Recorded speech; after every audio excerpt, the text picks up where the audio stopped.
देखिए, चौथा चरण कार्यकर्ता दर्शन सह संवाद कार्यक्रम का चल रहा है और इस चौथे चरण में कोसी के इलाके, सीमांचल के इलाके, जो पूर्णिया प्रमंडल में जितने भी जिले हैं उन सब का दौरा हो रहा है। और इसी के सिलसिले में आज पूर्णिया जिला का जितने हमारे पार्टी के वर्कर हैं इस जिले में, चाहे वो पंचायत स्तर के हों या ब्लॉक लेवल के हों या जिला लेवल के हों या बूथ लेवल के हों, सभी लोगों से जो है संवाद हम लोग करेंगे। मूल मकसद यही है कि पार्टी का विस्तार और संगठन कैसे मजबूत हो, विचारधारा को जन जन तक कैसे पार्टी के हम लोग लोगों तक पहुंचाने का काम करें। और लोकल जो इश्यूज हैं, क्योंकि अलग अलग विधानसभा, अलग अलग ब्लॉक के अलग अलग समस्याएं होती हैं, तो उससे जो है अवगत कैसे कार्यकर्ता हम लोगों को कराने का काम करते हैं।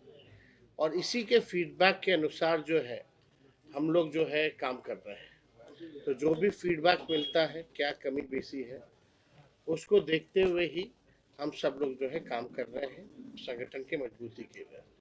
साथ ही साथ उन्हीं के फीडबैक से पता चलता है जो समस्याएं हैं। आप देखिएगा, जो पूर्णिया का इलाका हो, सीमांचल का इलाका हो, यहाँ गरीबी बहुत ज़्यादा है, पलायन बहुत ज़्यादा है, बेरोजगारी बहुत ज़्यादा है और ख़ास तौर पे महंगाई की मार जो हमारी माताएं बहनें जो झेल रही है। हम लोगों ने घोषणा किया था कि माई बहन मान योजना हम लोग लाएंगे और सरकार बनने के 1 महीने के भीतर ही 2500 रुपये खाते में सीधे उनके जाएगा। ये योजना की शुरुआत हम लोग कर देंगे।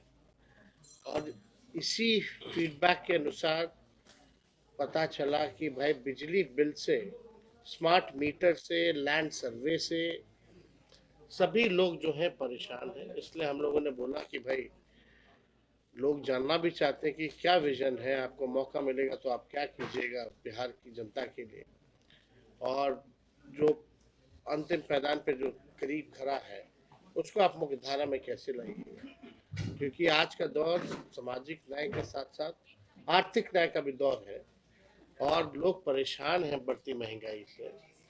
इनकम ज़्यादा नहीं है लेकिन खर्च ज़्यादा है। तो इसको देखते हुए ही हम लोगों ने तय किया था, बिजली जो है हम लोग 200 यूनिट फ्री में बिजली पूरे बिहार के लोगों को हम लोग दिलवाने का काम करेंगे।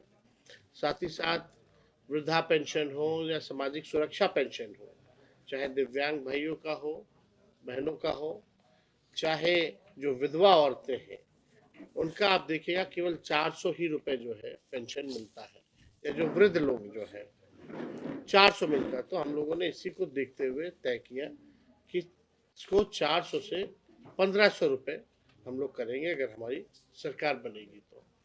और भी फीडबैक्स मिल रहे हैं और जैसे जैसे एक बार हम लोग पूरा बिहार घूम लेंगे तो उसके हिसाब से जो हमारा जो विजन होगा, क्या रोड मैप है, क्या ब्लूप्रिंट है, वो बिहार के लोगों से, आप लोगों से हम लोग साझा करेंगे। लेकिन मौजूदा जो डबल इंजन की सरकार है, लोग इससे त्रस्त हो चुके हैं। माननीय मुख्यमंत्री जी थक चुके हैं, बिहार संभल नहीं रहा और मुख्यमंत्री थके हुए और रिटायर्ड अधिकारियों के हवाले बिहार जो है हाथों में है। कहीं भी आप देख लीजिए कोई काम नहीं हो रहा। चाहे लॉ एंड ऑर्डर की स्थिति देखिएगा तो क्रिमिनल डिसऑर्डर हो चुका है। इंफ्रास्ट्रक्चर की बात करें तो फ्रैक्चर हो चुका है इंफ्रास्ट्रक्चर का। पुल पुलिये जो है लगातार गिरते जा रहे हैं, बांध जो है चूहा खा जाता है। पिछले बार ही जो बाढ़ आई उसमें जो है कोई योगदान केंद्र सरकार ने नहीं किया। नरेंद्र मोदी जी या हम लोगों को वादा किया था कि बिहार को विशेष राज्य का दर्जा देंगे। एक बार नहीं, 3 बार वो बन गए प्रधानमंत्री।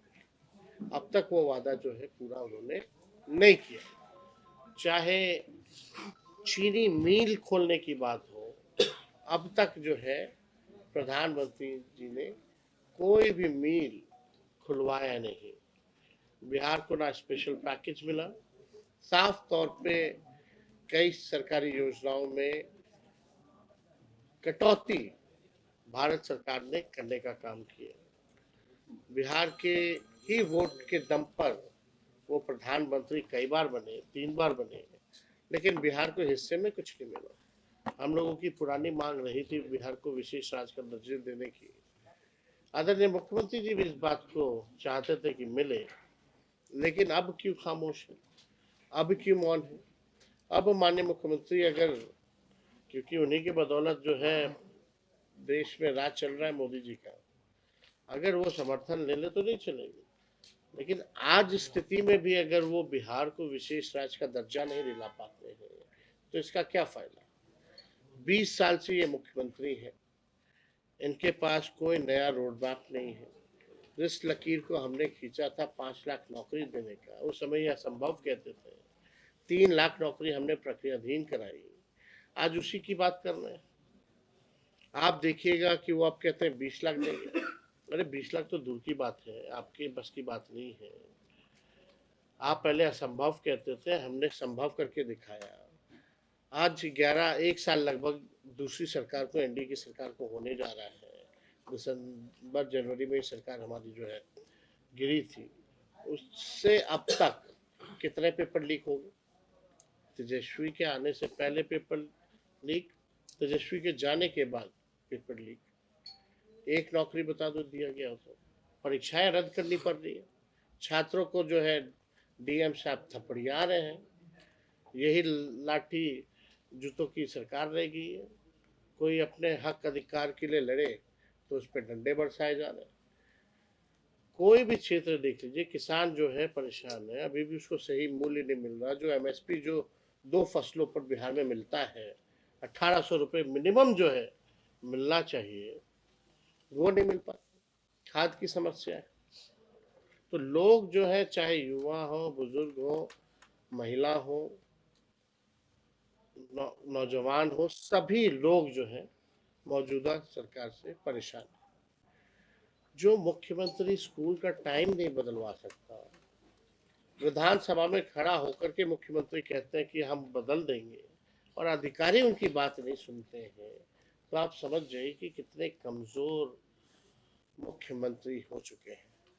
अब इनके बस की कोई बात नहीं। बड़े से बड़े मुद्दे होते हैं तो चुप्पी साध लेते हैं। आप बताइए कितने बड़े से बड़े इश्यूज आए, लेकिन अभी जो सत्र विधानसभा में चला, दोनों सदनों में, विधानसभा हो या विधान परिषद हो, दोनों में चुप्पी, एक शब्द भी मुख्यमंत्री नहीं बोला। ये इतिहास में पहली बार हुआ है बिहार के, या हमको लगता है देश के किसी भी विधानसभा में, जहां मुख्यमंत्री सत्र के दौरान एक शब्द भी नहीं बोले। अब मौन है या उनको बोलने नहीं दिया जाता है, अब ये तो वही बात बताएंगे। लेकिन माननीय मुख्यमंत्री जी संवाद पे निकल रहे, आज हमने भी सवाल पूछे हैं माननीय मुख्यमंत्री जी से। आप बताइए, अपने मालिकों से बात करने के लिए, अपनी जनता से बात करने के लिए उनको 2 अरब 25 करोड़ 78 लाख रुपए खर्च करने पड़ रहे हैं। एक तरफ कह रहे हैं कि गरीब राज है, एक तरफ हमसे सवाल पूछे जाते हैं कि माई बहन योजना का पैसा कहाँ से आएगा। तो ये ना बताओ भाई कि 2 अरब 25 करोड़ 18 लाख 15 दिन के लिए आप खर्च कीजिएगा केवल जनता से संवाद करने के लिए, और 20 सालों तक आप निकले हैं कोई भी यात्रा में, कौन से काम का समाधान आपने किया है? जनता दरबार लगाए, आप लोग भी लाइव देखते होंगे, पटना में जो लगता हुआ, एक ही व्यक्ति 5 बार आया लेकिन उसका समस्या का समाधान नहीं हो पाया। तो क्या उम्मीदें की जा सकती है? वहां तो पिक एंड चूज लोग आएंगे, बंद कमरे में बात करेंगे, अपना निकल जाएंगे। उसके लिए आपको 2 अरब चाहिए पैसा, 25 करोड़ 78 लाख। तो इसका हिसाब तो पूरी तरीके से ये समझ में आता है कि ये अधिकारियों की लूट की छूट की यात्रा है। थाना ब्लॉक भ्रष्टाचार से लोग जो है परेशान है। और भी कई ऐसे मुद्दे हैं जिनको हम लोग जो है समय समय पर उठाते हैं।